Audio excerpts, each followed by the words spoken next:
So for tonight's dinner, I'm cooking myself some Swedish meatballs. I used to go to IKEA, and every time I go there, I would get their Swedish meatballs because they were like, mwah, so delicious. I have no idea how they make theirs. So I looked up some recipes on the internet for Swedish meatballs.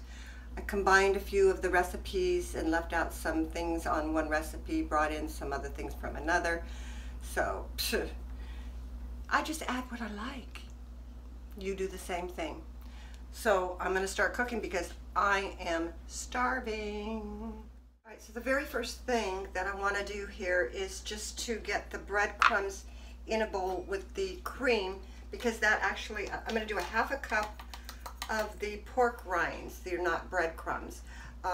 Again, I had to amend a recipe that said breadcrumbs, and I use pork rinds. I actually have my pork rinds pre-seasoned. I added all-purpose seasoning, which is my 21 seasoning, salute, salt, pepper, and garlic in with my pork rinds so that they're ready when I need pork rinds for anything. So I'm gonna put that in a small bowl, and then I'm gonna add the, this is 1/4 cup of heavy cream, all right? And I'm just gonna stir that up because this is gonna sit for like 10 minutes while it's absorbing the cream in this. So basically, you just want to mix it up, and then we'll let it sit. So it's kind of clunky now. Take it off the spoon and just set that aside, okay? And now that we've got that out of the way, I can start the mixture, the meat mixture. Actually, hello. Before, I don't want to readjust the camera. I can do that. This is silly. Okay, so like before I do the meat mixture, because I said I was going to do that next, I'm going to brown up the onions in a pan so that they're actually browned and cooked. Then I'm going to put that in the meat mixture. Okay, so let's get that done. I've got 2 tablespoons of butter, and that's going in the pan. And then I've got 1/2 cup of minced onions, and that's going in there.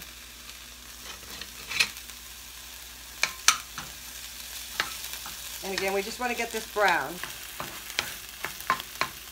Okay, so we just wanted to get these browned a little bit, so these are now done. All right, so I have the ground beef in a bowl, a mixing bowl.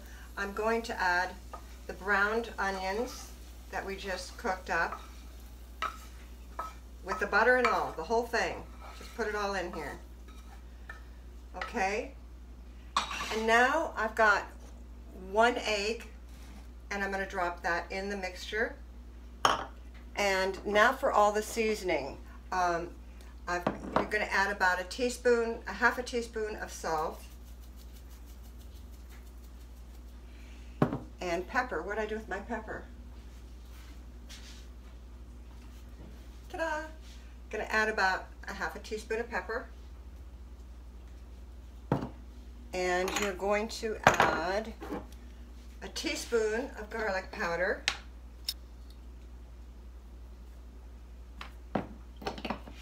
And now you're going to add 1/4 teaspoon each of allspice and nutmeg. Makes it a little sweet, I think, was the idea of that. Just a pinch there.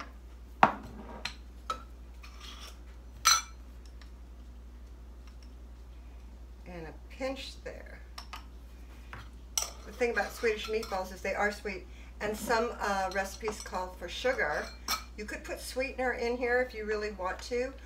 I'm not going to. That was just a choice that I made not to add sugar in here.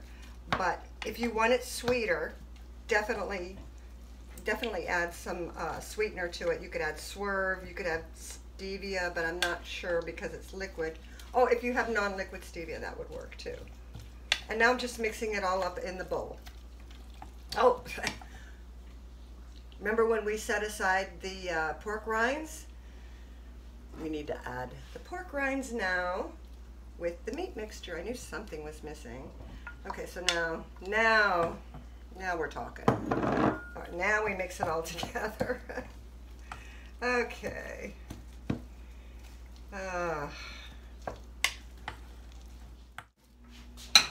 You know, I'm going to reuse the same pan. I actually wish it was a little bit bigger. I'm going to brown the meat. I'm going to form meatballs into round balls.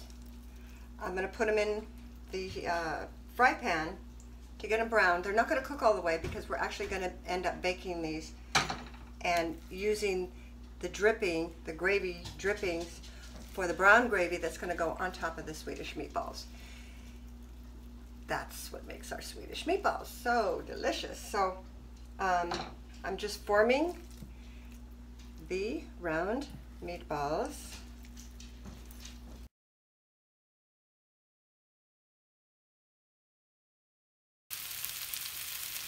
One of the things you want to do is turn them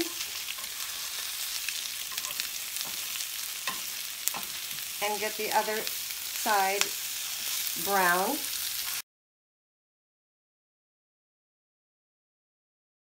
Alright, so these are like halfway cooked. You don't have to cook them all the way through. I'm taking it off the flame, and I grabbed myself a baking dish with a lid. Any baking dish you can use and put tin foil over it, but this is the only one that I had with a lid. So I'm just going to drop the meatballs into, oh, this is going to be too small. I need a bigger one. Alright, I've got them in a little bit bigger baking dish, but I don't have a lid for this, so I'm going to have to cover it with some tin foil. Now I've got 1/4 of a cup of chicken broth, and that is going to go in here. And we're just going to bake this at 350 for 40 minutes. Now this chicken broth and all the sauces in the meat and everything is going to be what we're going to use for the brown gravy that's going to be poured over in the end. Okay, so I'm going to put this in the oven. Well, alright, I have the meatballs out of the oven. There was supposed to be a lot more juice at the bottom of this to make the gravy, and there really isn't enough to make the gravy, so I'm going to have to improvise because it said to use the remaining juice for the brown gravy. So I'm just going to have to make it in the saucepan. Go figure. It's not going to have the juices that I was hoping to get from the Swedish meatball recipe that I chose to use. Yeah, this is it. Just a little few droplets. Might as well put it in here though. I'm going to have to add all the flavors that were from the meat, all the seasoning. Just did not, it just soaked, the meat soaked it right up as it baked, which will be good for the flavor of the meat, the meatballs, but not very good for making brown gravy. So I'm going to have to add some chicken broth in here, some seasoning, and do it from scratch that way. So that's my next thing. Alright, well, I do have a little bit in the pan from the drippings of the meatball. I have a cup of the chicken broth. It's going to go in the saucepan.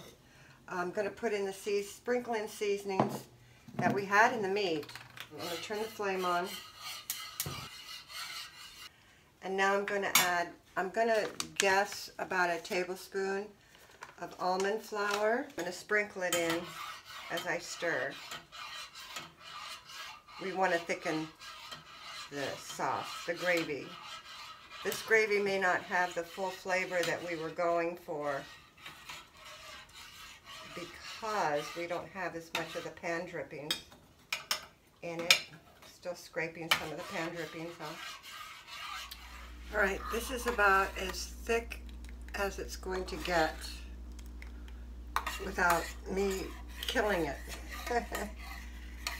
But I did, I tasted it. I added a little more salt in here, but it tastes pretty good.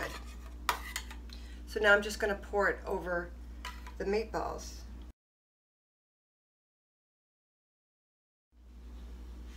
Bet you're wondering what this is going to taste like.